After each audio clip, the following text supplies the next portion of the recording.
Hello! Hi, Nanya! High five! Yay! Happy birthday! Tito G! Hindi ko nabalot. Happy birthday! Pablaw na cake si Tito G! Nasaan yung cake? Happy birthday!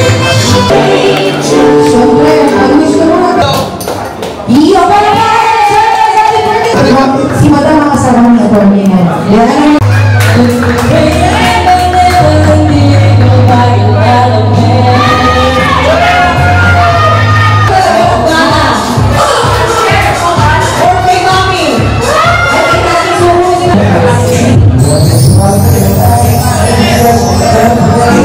Mga singer pala itong mga to eh!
The next day.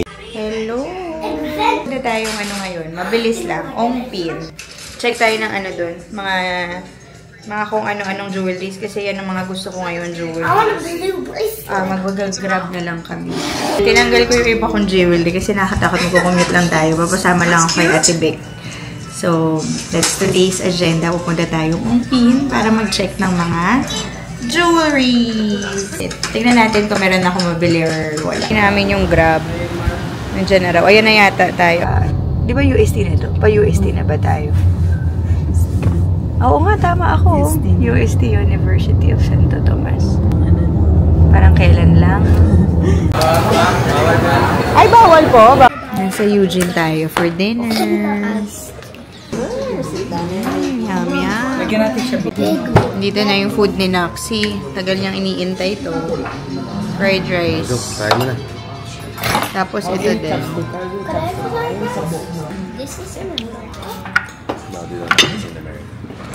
Steak sauce pala yun. Wala. Okay. Thank you. Food there. Hindi ako naka-vlog kahapon sa Ongpin kasi bawal pala doon. Dinabas ko yung camera ko para mag-vlog. May nagsita na sa akin na guard na bawal pala. Tapos marami rin nakapaskil doon na no photos and videos. So, hindi ako naka-vlog.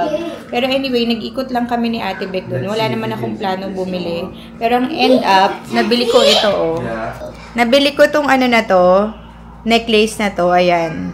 Ang sabi nila, ang description yata ng necklace na to is flat necklace. Ayan.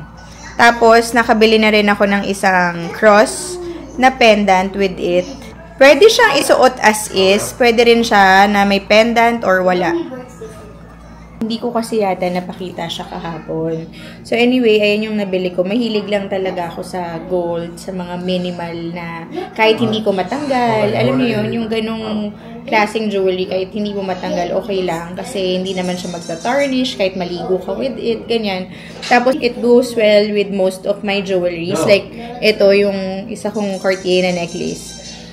Diba? Kahit saan mo siya ipato. Very versatile yung necklace na to kasi tumitingin rin ako actually sa Pinterest ng mga jewelries na good for layering. Yung kahit na magdagdag ka ng jewelries na necklace, pwede siya. It will still look good with other pieces. And ito yung lumabas na flexible nga. Pagka tinanggal ko rin yung pendant, kunyari ganyan lang siya as like a choker, pwede rin siya, diba? So, yeah. Tapos, meron lang akong mabilis na backstory dito sa necklace na to. So, doon, pag pumunta kayo sa Ongpin, marami siyang store, diba? Iba-iba siyang stall.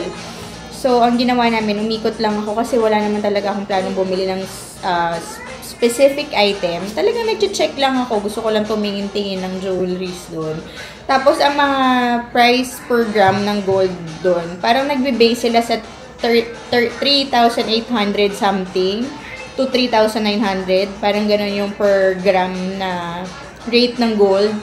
Tapos, meron din stores na hindi sila nagpo-per gram. Ano lang sila, per piece. So, kung pupunta lang din kayo doon, kailangan yung mag-check sa lahat ng stall kung meron kayong time. Kasi iba-iba yung nabigay sa aking price.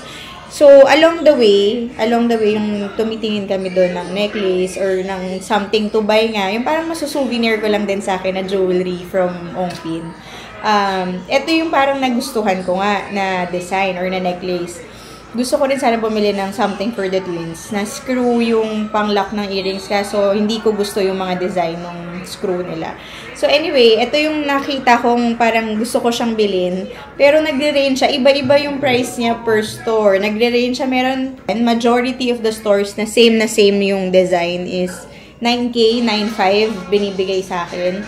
Meron namang 8,500. Tapos lumabas kami dun sa yung hindi na siya doon sa pinaka-mall ng gold tawag dito, yung meron kasi doon talagang parang building na puro gold. Lumabas kami doon sa side, meron din, marami rin kalatrin. So, nag-check rin kami doon. Doon ko nabili to, yung necklace na to, na same lang din na nasa loob.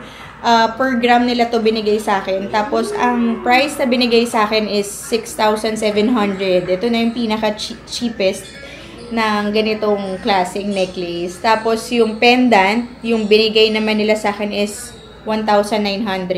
Basta, all in all, itong necklace na to, with the pendant, 8,500 ko siya nabili.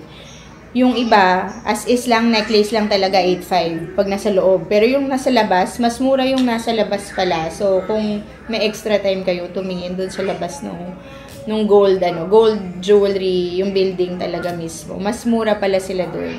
So, yun. Ito yung nabili ko doon sa Ongpin. And natutuwa ako kasi meron akong nakita na store siya sa States, Missouri. 14K lang ha. $645 na. Ito kasi 18K yellow gold na. Pero yung sa States, 14K lang most of the time na binibenta nila sa States. Ito, pakita ko sa inyo. Tawag pala dito is serpentine necklace. Yan, $600 siya. Which is 14K lang to. Ito, mas maganda eh. Mas 18K na siya. Tapos, mas mura ko siya nakuha. Tapos, kung i-convert mo siya sa dollar with the pendant, lumalabas na parang $130 lang or $140. Parang ganun lang. So, diba, mas, gusto ko pa nga actually bumili. Kaso kulang na yung cash ko. Kailangan kong mag-withdraw. Tapos, natatakot ako mag-withdraw kasi di ba nakatakot yung area doon. Dapat rin pala, pag pupunta kayo doon, meron na kayong cash kung meron kayong gustong bili na jewelry. Kasi nakakatakot mag-withdraw. Walang security guard doon sa may BDO doon. Kaya, ako natatakot ako mag-withdraw. So, anyway, ayan lang. Isa lang naman nabili ko. Pero, I'm happy with my purchase. So, that's that. Tapos, ngayon, ang gagawin natin, pupunta akong naman, sa tapat lang namin, massage place. Matagal ko nang gusto magpa-massage. Diyan lang tayo pupunta, oh. Yung condo namin, nandito lang.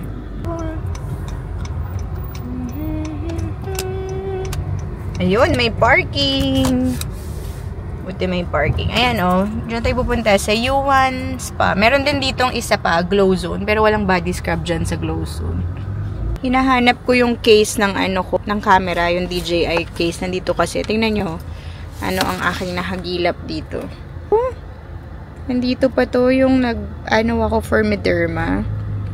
Ayan. Kita ko, grabe. Sinuwa yung pinagbubuntis ko dyan, oh.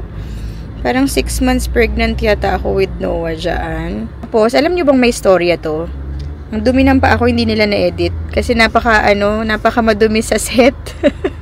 Ang dumi ng pa ako dito. Tapos yung paglabas ng print ad, nagulat ako kasi hindi nila inedit. Pero nagmukhang shadow lang naman siya dito sa print ad. Pero, makikita mo talaga eh. Ayan o. Diba? Nakikita nyo? Ayan o. Hindi na-edit. Ang weird Ang dami pa naman ito dati sa Mercury Drug. Pero syempre, kung hindi mo alam, hindi mo naman mapapansin na madumi. Pero ang dumi ng paa ko dito, yun yung story nun. Madumi yung set. Nakapaalang ako.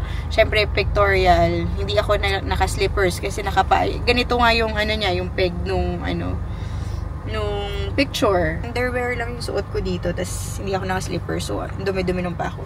Grabe, hindi na-edit. Nakakahiya. Pero anyway, nakakamiss gumawa ng mga ganyan project. Ano pinaka-okay nyo ditong body scrub? Bali, ma'am, ang recommended natin dyan, ma'am, is yung Dead Sea Salt, ma'am. Bali, ito, ma'am, nakakatanggal talaga siya ng dead skin natin. Ito, yung Dead Sea. O, sige, yan na lang. Pwedeng after nyan, may body massage. Ito po yung rope po ng gliding, or yung tinatawag nating Swedish massage po. O, sige. Ito na lang. So, may kasama na itong aromatherapy. Yes, ma'am. Tapos, meron na rin yung hot stone na linalagay sa back. O, sige, yan na lang. Tapos, 90 minutes na lang siguro to. Sige po. Pa-prepare ko lang po. Okay.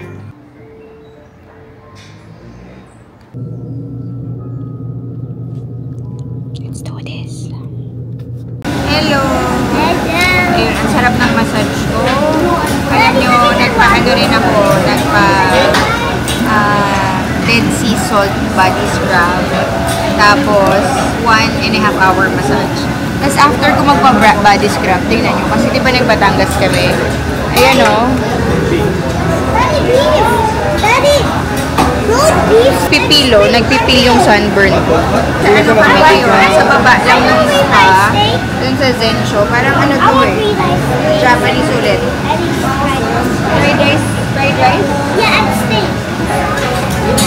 Alam nyo ba, like every night kami grabe kumain. Ilang pounds na kaya ginay natin? Like every dinner.